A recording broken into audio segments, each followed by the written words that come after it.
Berarti Ini kita tidak bicara kehendak elit, tapi ini kalau ada dukungan dari rakyat, Anda sendiri dengar di mana, ya? setelah putusan MK dibahas bersama Iya Kim. dong, kita tunggu di MK. Dalam Ini demokrasi ya, sampai saat terakhir daftar semua kemungkinan bisa diselesaikan.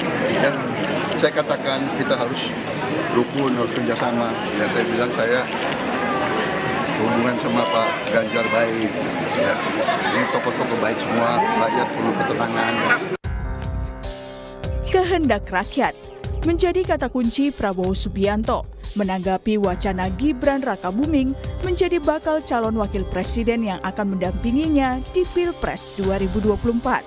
Tapi untuk bisa meminang putra sulung Presiden Jokowi tersebut diperlukan putusan dari Mahkamah Konstitusi. Sidang putusan uji materi atas pasal Undang-Undang Pemilu yang mengatur batas usia minimal Capres-Cawapres rencananya akan diputus pada 16 Oktober mendatang. Putusan ini penting karena jika MK meloloskan uji materi, artinya jalan bagi Gibran yang berusia 36 tahun yang awalnya tidak memenuhi syarat umur untuk maju di Pilpres akan terbuka. Juru bicara MK Fajar Laksono dalam pesan singkat kepada Kompas TV menyebut semua hakim Mahkamah Konstitusi direncanakan akan hadir dalam sidang putusan itu. Jelang putusan MK tersebut, PDIP meyakini Hakim Konstitusi bakal memberikan keputusan dengan mengedepankan kepentingan bangsa dan negara. Percaya bahwa Hakim Mahkamah Konstitusi harus memegang sikap kenegarawanan, mengedepankan kepentingan bangsa dan negara. Sudah banyak suara-suara dari masyarakat yang disampaikan untuk menjaga marwah dari Mahkamah Konstitusi. Kami meyakini bahwa suara-suara itu didengarkan. Karena pengalaman kita ketika menghadapi pemerintahan yang otoriter 32 tahun Orde Baru, ketika suara rakyat tidak didengarkan, maka yang tampil adalah kekuatan moral, kekuatan politik kebenaran. Sementara itu, Gibran Rakabuming menanggapi santai banyaknya dukungan dirinya menjadi bakal calon wakil presiden pendamping Prabowo. Dia mengaku tidak akan tergesa-gesa mengambil keputusan terkait aspirasi yang disampaikan oleh relawan kepada dirinya. Saya santai aja. Yang pengen jadi yang pengen dorong jadi cawapres ada, yang pengen tetap jadi wali kota ada juga, yang pengen jadi gubernur juga ada. Gubernur mana, Mas? DKI Jateng. Relawan kan seperti itu. Warga kan seperti itu. Menanggapi keinginan relawan dan lain-lain. Ya kami tampung dulu semua masukan dari relawan, dari warga, dari partai lain. Kami tampung semua. Tanggapan berbeda datang dari pengamat politik Ray Rangkuti. Direktur Eksekutif Lingkar Madani ini menilai sebenarnya Gibran masih menyimpan harap bisa ikut dalam gelaran Pilpres 2024. Itu tadi menurut saya, kalau Gibran tidak mau sebetulnya dipinang jadi calon wakil presiden itu, ya dari awal Gibran sudah bekerja untuk Ganjar kemana-mana. Dan dengan tegas mengatakan menolak. Sekarang apa keuntungan bagi Gibran untuk mengatakan tidak terhadap Pak Prabowo? Nggak ada. Itu artinya karena ya beliau juga mungkin masih berharap bisa ikut serta sebagai calon wakil presiden. Sebab kalau pilihan beliau sejak dari awal tidak mau dengan Pak Prabowo itu, kan nggak ada keuntungan elektoral yang mau diambil oleh Gibran dari sikap seperti sekarang yang seperti mengambang gitu. Lalu benarkah bakal pendamping Prabowo dan Ganjar akan diumumkan usai putusan MK? Benarkah langkah ini juga untuk saling mengintip kekuatan lawan? Tim Liputan Kompas TV. Saudara, Mahkamah Konstitusi bakal memutus gugatan uji materi terkait dengan batas usia minimal Capres-Cawapres 16 Oktober mendatang. Putusan ini tentu saja menyedot perhatian karena disinyalir menjadi pembuka jalan bagi Gibran Rakabuming Raka yang disebut-sebut diincar untuk jadi pendamping Prabowo Subianto di Pilpres tahun depan. Lalu benarkah putusan Mahkamah Konstitusi ini yang ditunggu sebelum Prabowo Subianto dan Ganjar Pranowo mendeklarasikan pendamping mereka? Kita bahas soal ini bersama dengan narasumber. Sudah ada Ketua DPP PDI Perjuangan Eriko Sutarduga, ada juga Ketua DPP Partai Golkar Bobi Rizaldi dan pengamat politik sekaligus Direktur Eksekutif Indikator Politik Indonesia Burhanuddin Muhtadi. Selamat pagi Bapak-Bapak semuanya. Selamat pagi, Selamat Assalamualaikum, pagi, Mbak Desti, Assalamualaikum. Mas Selamat Bobi, pagi, Assalamualaikum. Bang Eriko, Burhan. Mas Burhan. Ini kan kalau bisa dikatakan sinyal-sinyalnya ini makin menguat apalagi menjelang putusan gugatan MK di hari Senin. Yang terbaru kemarin pada saat ketemu Ketua Umum PSI Kaisang Pangarep, Ketua Umum Partai Gerindra Pak Prabowo ini bilang, ini kehendak rakyat soal Gibran menjadi bakal calon wakil presiden. Bahkan sudah mengatakan kita tunggu putusan MK. Berarti sudah fix ya, sinyalnya memang akan mengusung bakal calon wakil presidennya dari Gibran Rakabuming Raka, Mas Bobi? Ya pastinya memang siapapun calon wakil presiden Bapak Prabowo yang sudah pasti menjadi calon presiden kita, itu walaupun tidak secara langsung yang berperkara, tetapi imbas putusan tersebut tentu mempengaruhi konstelasi bagaimana format dan formasi cawapres dari Bapak Prabowo. Akan tetapi apapun keputusan MK nanti hari Senin, itu terbuka musyawarah selain kehendak rakyat tentunya karena sudah ada koalisi di Koalisi Indonesia Maju ini untuk seluruh ketua umum pendukung KIM ini untuk sama-sama akan memutuskan siapa cawapresnya Bapak Prabowo. Jadi memang masih ada tahapan musyawarah di antara ketua umum parpol. Tapi kan kalau bisa dilihat tunggu putusan MK siapa lagi namanya kalau memang tidak menyangkut soal gugatan batas usia capres-cawapres kan cuma satu nama, Gibran Rakabuming Raka. Kalau memang bukan itu, selain itu kan memang seharusnya sudah bisa dikatakan sudah tegas bisa mendeklarasikan. Ya memang sebenarnya bukan hanya yang kita tunggu hanya keputusan hari Senin besok. Kalau keputusan hari Senin besok itu bisa mengumumkan batas minimum sesuai pasal 169 huruf Q itu sebagai open legal policy, tentunya kita juga harus memperhatikan gugatan yang berikutnya yaitu yang batas maksimal calon presiden.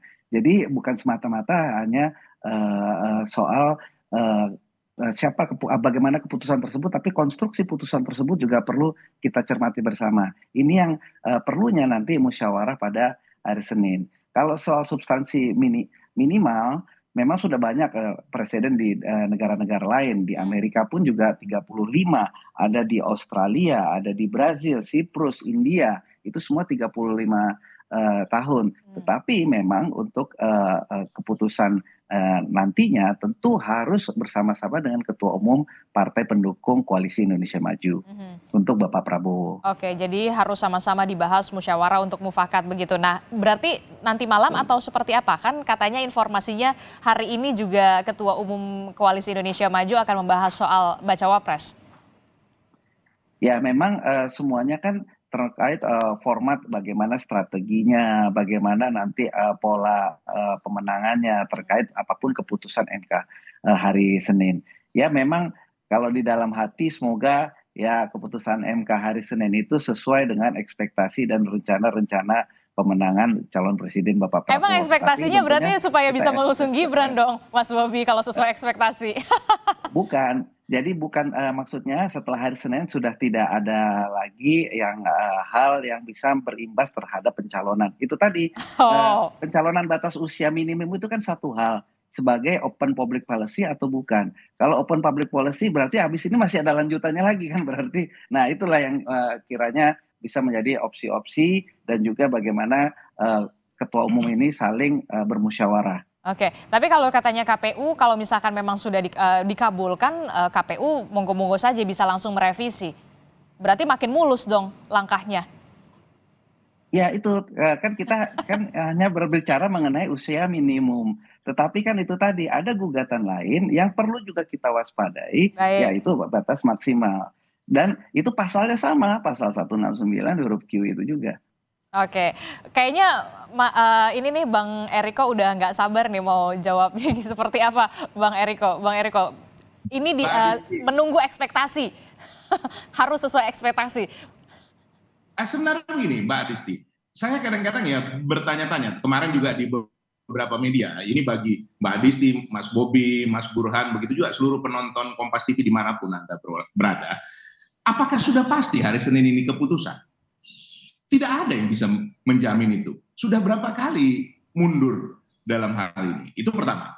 Kedua, ini disampaikan oleh rekannya Mas Bobi sendiri yang namanya Profesor Yusril Iza Mahendra. Beliau adalah ahli hukum tata negara. Ya, jangan kita kaitkan karena beliau sebagai ketua umum satu partai, tapi beliau menyampaikan bahwa ini adalah open legal policy yang sebenarnya diputuskan oleh Mas Bobi dan kita semua yang ada di DPR. Nah, ini belum menjalaninya. Kalau di 2024 sangat wajar. Nah, inilah berkembang semua ide-ide seperti ini. Ada 3 kemungkinan, Mbak Adisti. Ya, saya bukan karena PDI Perjuangan nomor 3 ya, tapi memang ada 3 kemungkinan. Pertama, seperti yang diharapkan Mas Bobi tadi, dipenuhin hal itu. Walaupun sebenarnya jadi tanda tanya juga, bagaimana nasibnya ketua umumnya Mas Bobi, Pak Erlangga? Apakah tidak akan dimajukan juga? Itu kan menjadi pertanyaan umum. Yang kedua, apakah pasti tanggal 16? Jangan-jangan mundur tanggal 23, jangan-jangan mundur tanggal 30, supaya tidak mempengaruhi pendaftaran. Yang ketiga, ya jangan-jangan tidak dipenuhi. Kan bisa saja hal ini terjadi. Itu segala kemungkinan. Karena seolah-olah sekarang Mbak Adisti, di tengah masyarakat maupun di seluruh media, bahwa seolah-olah seperti sudah putus. Ada yang menduga-duga 54, 441, dan lain-lain. Itu yang saya juga merasa heran. Kok sudah ada seperti kepastian apakah ini sudah bocor ataukah apa? Kan itu kan menyangkut mengenai soal tata hukum. Dan jangan lupa Pak Adisti bahwa MK ini dibentuk kalau saya tidak salah pada zaman eranya Ibu Megawati sebagai presiden. Nah, bagi kami PDI Perjuangan tentu menjadi pertanyaan, bagaimana kami mau membahas ini sementara belum ada satu keputusan. Pada rapat Ketua Umum yang terakhir juga Rabu yang lalu juga belum membahas sampai ke sana mengenai persiapan siapa calon-calon tentu, dan itu tidak jauh dari yang beredar di tengah masyarakat. Itu yang ada. Bagaimana membicarakan sesuatu yang belum ada. Nah, ini kan apa ya, sesuatu yang lucu kalau dilihat sebenarnya yang berkembang dalam masyarakat saat ini, dan juga rakyat kita ini melihat dengan jeli seperti apa sih sebenarnya proses-prosesnya. Kalau kita lihat komentar-komentar juga di netizen, sangat beragam yang didapatkan. Jadi marilah kita lihat, dan sekali lagi ya kita percayakan kepada hakim-hakim MK bahwa mereka ini adalah perwakilan. Nah, ini kan terlalu jauh, perwakilan yang maha kuasa di muka bumi ini untuk memutuskan sesuatu yang adil, dan itu nanti kan final dan binding, Mbak Adisti. Itu yang bisa saya sampaikan untuk sampai saat ini. Oke, hakim merupakan perpanjangan tangan Tuhan, begitu ya, bisa dikatakan seperti itu. Nah, kalau Bang Eriko sendiri, kalau PDI Perjuangan sendiri sampai saat ini sikapnya seperti apa soal gugatan usia capres dengan cawapres ini? Memang tidak setuju dengan adanya ini kan? Kalau dari kami, ini kan fungsi kewenangan itu yang Mas Bobi mungkin pasti saya rasa setuju, itu adalah fungsi kewenangan dari DPR. Hal yang memang sangat wajar menjalani satu proses dalam katakan sesuatu yang sudah diputuskan sampai nanti dijalankan. Setelah itu ada proses berikutnya, silakan saja, tidak ada masalah sebenarnya. Dan bagi kami, kalaupun, nah ini kan berandai-andai jadinya kan Mbak Adisti, walaupun sebenarnya kalau nanti saya katakan menduga-duga enggak baik juga. Berandai-andai, ya andaikanlah diputuskan seperti itu, tidak ada juga masalah. Apakah Mas Gibran bukannya kader PDI Perjuangan? Nah, itu yang jadi pertanyaan juga kan. Ini masih jadi KTA-nya kan masih KTA merah nih. Nah, itu jadi sekali lagi apa ya? Ini kan yang apakah bagian ini menjadi satu pertanyaan bagi yang lain? Ya silakan saja. Itu kan hak dari semua. Tapi Mbak Adisti, ada satu hal yang menarik ini yang perlu saya sampaikan di sini. Kalau kita melihat dari masa yang lalu di 2014-2019, di mana 2014 kami mencalonkan kader bahkan mantan ketua umumnya Mas Bobi dari Golkar, Pak Yusuf Kalla, dan kami memenangkan pertarungan ini walaupun tidak jauh, harus jujur saya sampaikan seperti itu. Nah, 2019 coba bayangkan, ada hal yang tidak terduga. Adakah sampai saat akhir dibicarakan yang namanya Profesor Haji Ma'ruf Amin? Tetapi coba lihat Mbak Adisti, itu keputusan yang diputuskan oleh semua ketua umum bersama, duduk sama rendah, berdiri sama tinggi bersama calon presiden waktu itu Bapak Presiden Joko Widodo berhasil. Nah, ini bisa saja tak terduga yang terjadi nanti setelah tanggal 16. Nah, kalau dikatakan apakah ada kaitannya dengan keputusan Mahkamah Konstitusi? Sebenarnya tidak seperti itu, karena pendaftaran sendiri baru tanggal 19. Oke. Kalau kita lihat, ini sekuensinya ya. kemarin rapat ketua umum tanggal 11. Berarti rapat ketua umum yang akan datang tanggal 18. Ya kita lihatlah nanti tanggal 18 nih. Apakah tanggal 18? Bisa saja lebih cepat seperti yang disampaikan Sekjen kami Mas Hasto. Oke, bisa saja lebih cepat karena memang menunggu gugatan usia capres dan juga cawapres ini ya. Nah, kalau diprediksi seperti itu kan ya kita kan juga tidak ingin untuk apa membantah itu karena keputusan itu sendiri belum terjadi. Oke, kita lihat keputusannya nanti akan seperti apa. Pasti koalisinya Ganjar ataupun Pak Prabowo ini juga masih menunggu dan menantikan bagaimana soal putusan ini. Mas Burhan melihatnya seperti apa nih? Konstelasi apa yang nantinya bisa berubah jika memang keputusan MK ini mengabulkan gugatan usia capres dan juga cawapres 35 tahun untuk cawapres? Sebenarnya kita belum tahu persis ya apa yang akan diputuskan oleh MK. Yang kita dengar baru rumor dan spekulasi. Meskipun gelagat MK mengabulkan gugatan terkait dengan uji materi batas usia minimum itu memang terasa kuat, tetapi secara formal belum diputuskan. Nah, mengapa disebut secara kuat? Minimal ada dua alasan. Pertama, berkaitan dengan MK tidak mempersoalkan legal standing dari para penggugat uji materi. Nah, ini penting nih karena banyak ahli yang mempertanyakan legal standing dari para penggugat yang tidak dirugikan secara langsung oleh aturan berkaitan dengan batas usia minimum capres-cawapres 40 tahun. Tapi MK tidak mempersoalkan itu dan terus melanjutkan pembahasan materi gugatan. Yang kedua adalah tadi sudah disebutkan ada banyak ahli termasuk Profesor Yusril, Profesor Mahfud MD yang mensinyalir dan mengatakan bahwa masalah uji materi berkaitan dengan batas usia minimum itu termasuk open legal policy. Tetapi harus memerlukan berbulan-bulan buat MK untuk memutuskan. Dan akhirnya kita akan tunggu hari Senin nanti. Nah, kalau misalnya sampai berbulan-bulan untuk perkara yang menurut banyak pihak mudah untuk diputuskan, berarti serius nih gelagat yang tadi saya sebut kemungkinan untuk mengabulkan gugatan terkait dengan batas usia minimum. Jadi itu dari sisi pertimbangan hukumnya, dari sisi pertimbangan politiknya, kalau kita cermati, Mas Gibran juga tidak menutup pintu. Ya. Ada banyak pernyataan yang kita bisa tafsirkan, Mas Gibran tidak menolak, meskipun belum juga mengiyakan.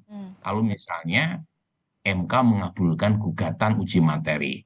Jadi betul isi topik diskusi kita kali ini, bahwa cawapres Pak Prabowo paling tidak, dan mungkin Mas Ganjar bagian dari mitigasi kalau misalnya MK mengabulkan, itu menunggu hasil putusan MK. Dan kalau misalnya MK mengabulkan, menurut saya ya, meskipun itu semacam jalan tol ya buat Gibran secara konstitusional untuk bisa maju, tapi belum tentu juga buat MK, buat Mas Gibran untuk maju sebagai cawapres.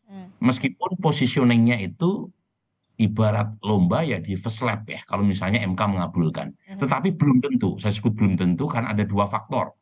Pertama adalah tergantung Pak Jokowi.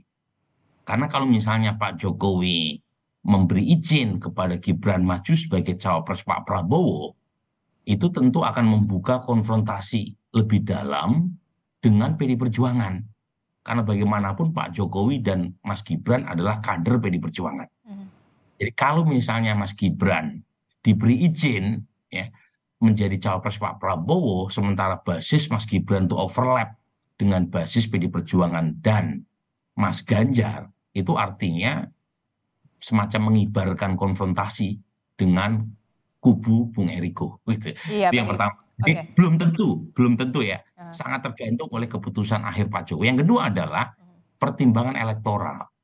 Apakah Mas Gibran maju sebagai cawapres Pak Prabowo itu electoral liability ataukah electoral asset? Itu apakah winning ticket ataukah losing ticket? Ini penting nih.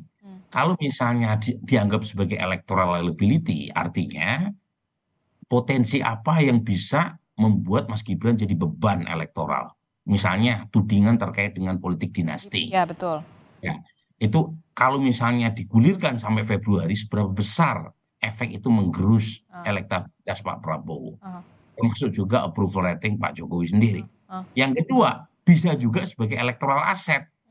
Kalau misalnya Mas Gibran menjadi cawapres Pak Prabowo, sinyal buat pendukung Pak Jokowi untuk mendukung Prabowo Gibran harusnya lebih terang. Kalau sekarang kan terbagi, ada yang ke Mas Ganjar, sebagian besar ada yang ke Pak Prabowo. Nah, kalau anaknya sendiri yang menjadi cawapres Pak Prabowo, pendukung loyalis Pak Jokowi harusnya tidak perlu berpikir panjang. Oke. Lagi-lagi, apakah electoral asset ataukah electoral liability, itu butuh studi empirik. Nggak cukup pakai perasaan, nggak cukup. Nggak cukup pakai perasaan, tapi juga perlu ada datanya. Jangan sampai kemudian ketika mengusung Gibran itu justru malah dikhawatirkan elektabilitasnya itu bisa menggerus, karena memang soal kasus bisa dikatakan opini soal politik dinasti itu. Nanti saya akan tanyakan ini ke Mas Bobi, kubunya Prabowo Subianto, apakah ini juga menjadi bahan pertimbangan untuk mengusung bakal calon wakil presidennya dengan nama Gibran Rakabuming Raka. Sesaat lagi usai jeda, tetaplah bersama kami.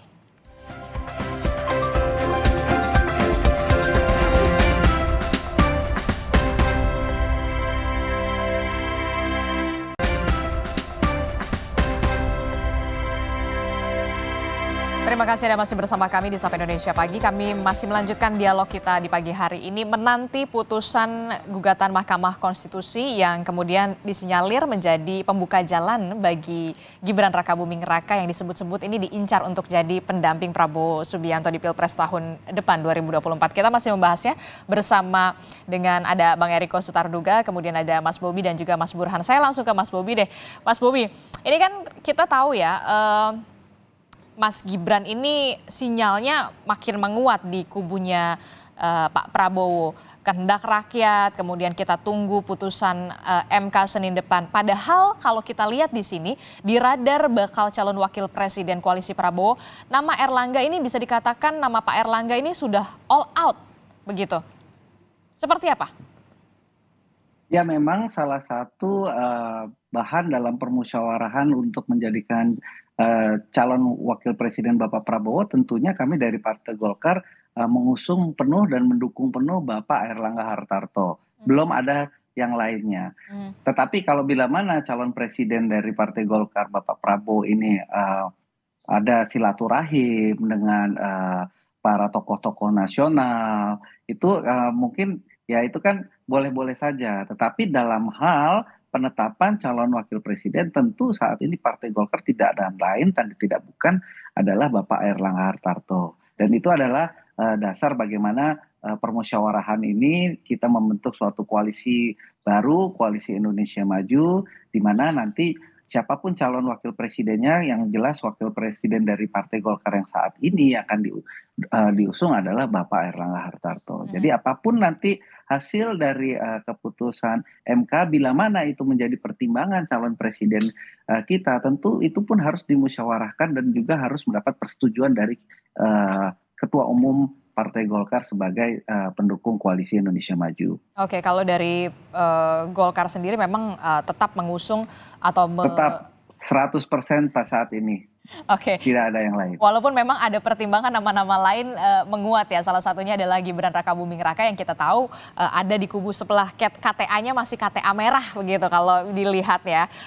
Saya ke Bang Eriko. Bang Eriko, ini gimana? Langkah mitigasinya akan seperti apa kalau memang kemudian bisa dalam tanda kutip dicaplok begitu? Ataukah memang optimis yakin ini nggak akan terjadi? Ya jujur saja Mbak Adisti, kami sampai kemarin pun saya bertemu Ibu Ketua Umum tidak pernah ada berbicara soal itu dan mengkhawatirkan soal itu. Nah jujur bagi kami masih jauh lebih banyak tugas-tugas di dalam rangka memenangkan Mas Ganjar Pranowo. Ya ini mungkin kalau dianggap sebagai hal lain silakan saja lah. Tapi kami door to door sekarang sudah berjalan. Bahkan langsung ke masing-masing rumah penduduk itu yang ditugaskan. Karena menurut kami apapun akhirnya Mbak Adisti, apapun ceritanya keputusan MK dan lain-lain yang diduga-duga sesuai harapan oleh banyak pihak, sebenarnya kan tidak juga itu yang menjadi keputusan rakyat. Nah ini yang kadang-kala Mbak Adisti tidak disadari, bahwa yang memilih ini nanti rakyat.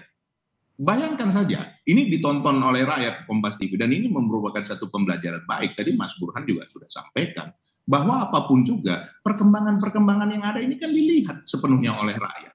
Nah kalau dilihat ini tidak sesuai memenuhi ekspektasinya, apakah akan dipilih? Belum tentu, Mbak Adisti. Itu kenyataannya ada. Apakah jaminan dari dukungan partai, katakan partai jauh lebih banyak, sudah lebih 50%, kemudian rakyat pasti memilih itu? Belum tentu.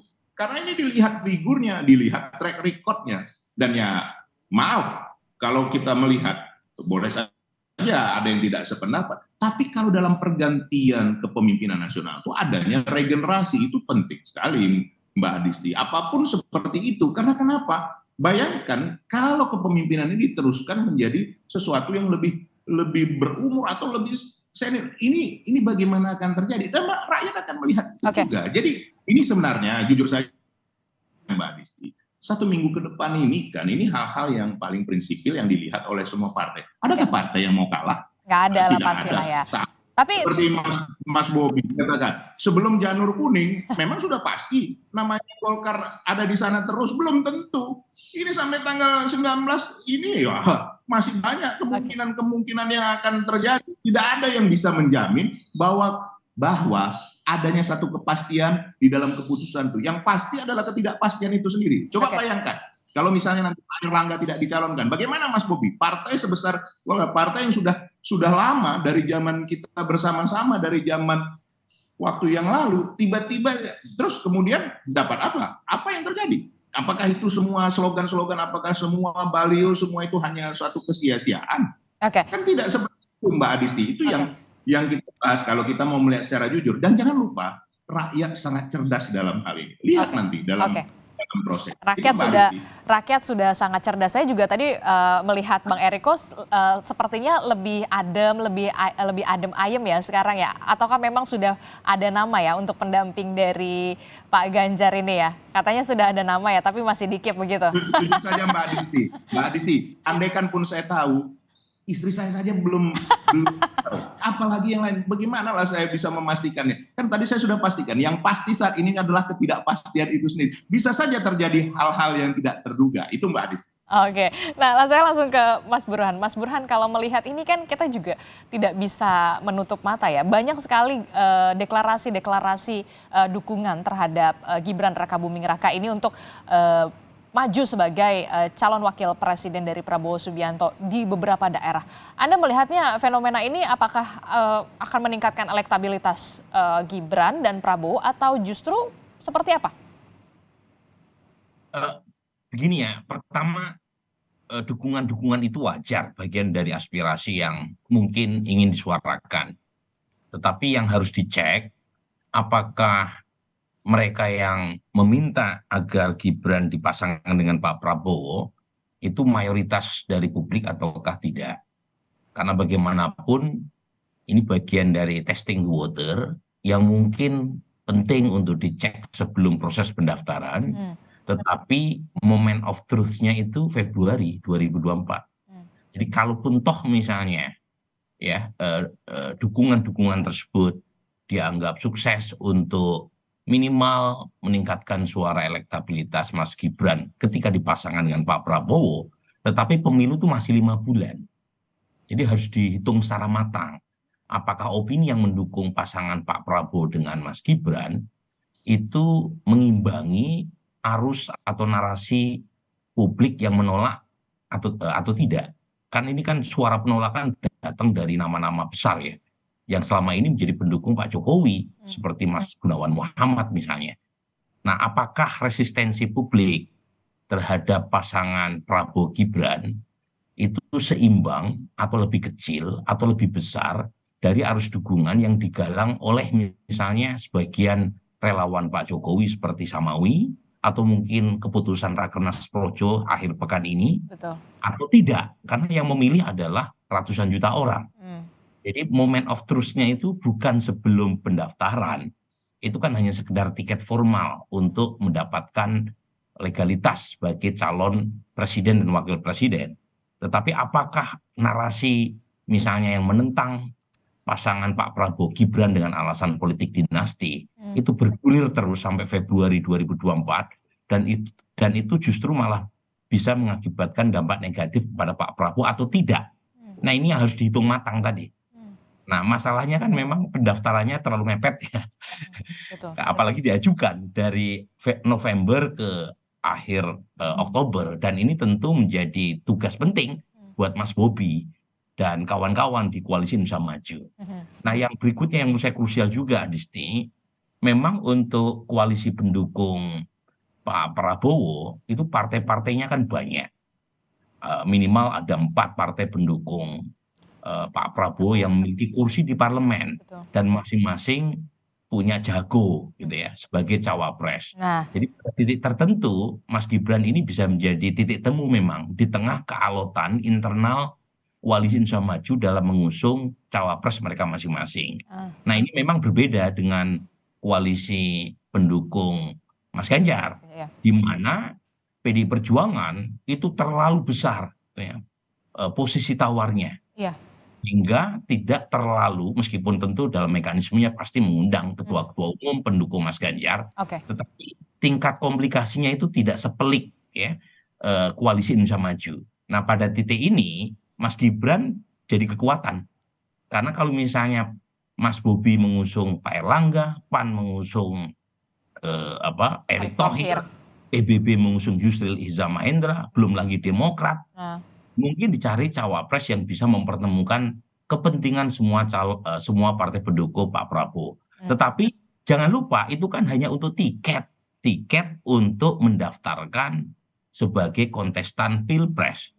Nah, kalau misalnya tiket itu ujungnya bisa berakhir pada kekalahan, apa gunanya juga? Kan semua calon pasti pengen menang. Oke. Nah, jadi poin saya adalah pertimbangkan secara matang, karena bagaimanapun capres-cawapres ini penentunya bukan di tanggal 19 sampai tanggal 25, tetapi tanggal 14. Dan sekarang mulai muncul arus resistensi publik, termasuk dari kalangan yang selama ini menjadi daihatnya Pak Jokowi. Nah ini yang harus dipertimbangkan secara matang-matang supaya paket Prabowo Gibran kalau jadi setelah MK memutuskan itu bukan menjadi losing ticket tapi winning ticket. Oke, harus dipertimbangkan betul-betul apakah ini menjadi tiket kemenangan ataukah justru tiket sebaliknya. Nah, tanpa bermaksud untuk mendahului putusan gugatan MK ini, jika MK akhirnya menolak gugatan uji materi, dari analisa Anda, Mas Burhan, Pak Prabowo ini akan plan B-nya akan mencari sosok pendamping seperti apa? Karena tadi kan Mas Burhan bilang sebenarnya di koalisi ini sendiri sudah punya jagoannya masing-masing. Contohnya dari Golkar sendiri mengusung nama Erlangga Hartarto, kemudian PAN sendiri nama Erick Thohir yang kemudian bisa dikatakan cukup matang dan juga cukup mumpuni. Kemudian juga ada nama Yusril Iza Mahendra dan beberapa nama lainnya yang kita bisa katakan menguat begitu. Sosok pendamping seperti apa yang kemudian plan B-nya akan dicari? Ya tentu sosok pendamping yang bisa mengungkit secara elektoral kekuatan Pak Prabowo. Nah, per hari ini kan Pak Prabowo masih punya PR, terutama di wilayah Jawa Timur dan Jawa Tengah. Pertanyaannya siapa di antara nama-nama cawapres yang sudah didaftar oleh Koalisi Indonesia Maju yang bisa menyumbang secara elektoral bagi pemenangan Pak Prabowo. Jadi rumusnya sama seharusnya diperlakukan buat menilai Mas Gibran, juga diperlakukan saat yang sama untuk menilai bakal calon wakil presiden Pak Prabowo. Nah tinggal dihitung di antara nama-nama yang sudah muncul, mana yang secara elektoral punya daya dongkrak. Ini penting Adisti. Kalau secara elektoral bisa melakukan bisa mendongkrak elektabilitas, yang paling potensial selain Gibran menurut Mas Burhan untuk Pak Prabowo? Ini mohon maaf nih Mas Bubu ya, tanpa mengurangi rasa hormat saya kepada Pak Erlangga, ada 2 nama yang punya potensi elektoral mendongkrak kekuatan dan pemenangan Pak Prabowo. Satu adalah Erick Thohir, 2 Hovifah Indar Parawangsa. Jadi 2 itu kalau menurut survei ya. Tetapi lagi-lagi kata putusnya kan ada di tangan Mas Bobi dan kawan-kawan ya. Nggak selamanya keputusan berkaitan dengan cawapres pertimbangan elektoral. Tadi Bung Eriko sudah sebut tuh pengalaman 2019. Dan itu menunjukkan sekali lagi ada banyak kejutan dalam politik, dan politik sinonimnya adalah ketidakpastian, dan karenanya kita harus lebih sabar menunggu ya sampai detik akhir ya. Dalam sepak bola seringkali terjadi kejutan di injury time, apalagi dalam politik. Oke, nah kalau itu kan tadi dua nama potensial selain Gibran Rakabuming Raka untuk Pak Prabowo. Nah kalau untuk Mas Ganjar sendiri, Pak Ganjar sendiri, seperti apa? Kalau kita lihat Bang Eriko tampaknya adem ayem gitu. Apakah sudah ada nama atau belum gitu, Mas Burhan? Kira-kira siapa yang cukup potensial? Nah, ini lagi-lagi saya sedang tidak menduga-duga ya, Bung Eriko ya. Tetapi ada dua nama menurut saya ya, tiga mungkin biar lebih luas spektrumnya. Pertama adalah Profesor Mahfud MD, yang kedua adalah Khofifah Indar Parawangsa, dan mungkin meskipun belum sepenuhnya hilang ya dari kans, tetapi masih ada lah peluangnya Mas Sandiaga Uno. Tiga itu. Nah kalau dari sisi elektabilitas, sebenarnya Mas Sandiaga lebih unggul dibanding Prof Mahfud ataupun Khofifah. Tetapi lagi-lagi keputusan Ibu Mega lebih menentukan kan daripada pertimbangan elektoral, apalagi jika selisih elektabilitas antara Prof Mahfud dengan Mas Sandiaga juga tidak terlalu jauh dalam margin of error. Artinya keputusan subjektif dan asesmen kualitatif lebih menentukan, karena secara objektif statistik tidak terlalu signifikan beda antara para wakil presiden ya yang ada di kantong Ibu Mega. Oke, saya ke Mas Bobi. Mas Bobi, terakhir, hari ini betulkah ada pertemuan Ketua Umum Koalisi Indonesia Maju, partai politik, dan apakah ini juga akan membahas soal plan B-nya ketika uji materi di MK ini ditolak? Apakah plan B-nya sudah disiapkan dengan pertimbangan ada nama-nama yang potensial? Nama Erick Thohir, kemudian ada nama Khofifah. Mas Bobi. Wah, kalau agenda detailnya ya tentu itu harus ketua umum saya itu yang menjawabnya. Tetapi kalau musyawarah bagaimana menjikapi nanti dalam masa pendaftaran, yaitu tentu bukan hanya dengan ketemu fisik saja, tentu juga banyak pertemuan-pertemuan yang sifatnya juga bisa saling berkomunikasi. Tetapi kalau dalam pertemuan nanti malam, apakah dibahas agenda-agenda tersebut, ya paling utama adalah secara garis besar tentu persiapan untuk menuju pendaftaran. Dengan tetap kami dari Partai Golkar mengusung Bapak Erlangga Hartarto menjadi calon wakil presiden untuk Bapak Prabowo Subianto. Oke, tetap kalau dari Golkar nama Erlangga tetap harus diajukan ya. Nah itu nanti malam jam berapa dan di mana, Mas Bobi? Pertemuan. Seperti yang dikatakan seperti Bang Eriko Sutarduga, yang pasti adalah ketidakpastian. Mbak Disti. Iya Bang Eriko. Saya kenal Mas Bobi ini betul. Baru kali ini saya lihat kurang bersemangat beliau ini. Kenapa kira-kira? Kenapa kira-kira Bang Eriko? Begini, saya kalau jangankan sedangkan Mas Ganjar maju aja super semangat, apalagi misalnya Ibu Mega. Nah ini ketua umumnya maju, ya harusnya betul-betul bersemangat dan yakin bahwa kita menjadikan sesuatu hal yang benar. Nah, tapi satu hal yang saya mau apresiasi Mbak Adisti, ini Mas Burhan ini hari ini betul-betul jadi seorang filsafat.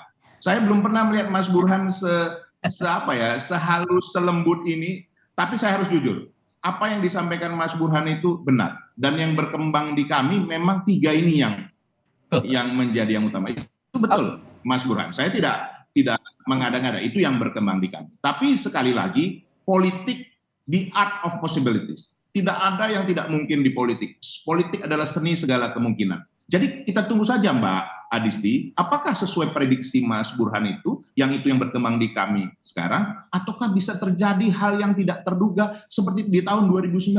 Nah itu jujur, sampai kemarin pun saya mencoba ini belum saya ketemu. Ini harus saya sampaikan apa adanya. Jadi sekali lagi, apa inti dari semua ini? Mbak Adisti, apapun keputusan MK, kami tidak gentar. Kami maju terus. Kita akan memenangkan Mas Ganjar bersama pasangannya. Untuk apa? Untuk dipilih oleh rakyat. Karena ini adalah suara rakyat yang menentukan nanti. Kami daftarkan yes, tetapi yang memutuskan adalah rakyat Indonesia. Dan kami meyakini Mas Ganjar yang akan dipilih. Oke, kita akan tunggu seperti apa nanti putusan dari gugatan Mahkamah Konstitusi, akankah ditolak ataukah justru dikabulkan. Kita akan nantikan bersama tentunya. Terima kasih Mas Bobi Rizaldi dari Partai Golkar dan juga ada Bang Eriko Sutarduga dari PDI Perjuangan dan juga Mas Burhanuddin Muhtadi telah bergabung bersama kami. Terima kasih. Terima kasih Adisti, Mas Burhan. Terima kasih Adisti. Om Eriko semangat. Semangat.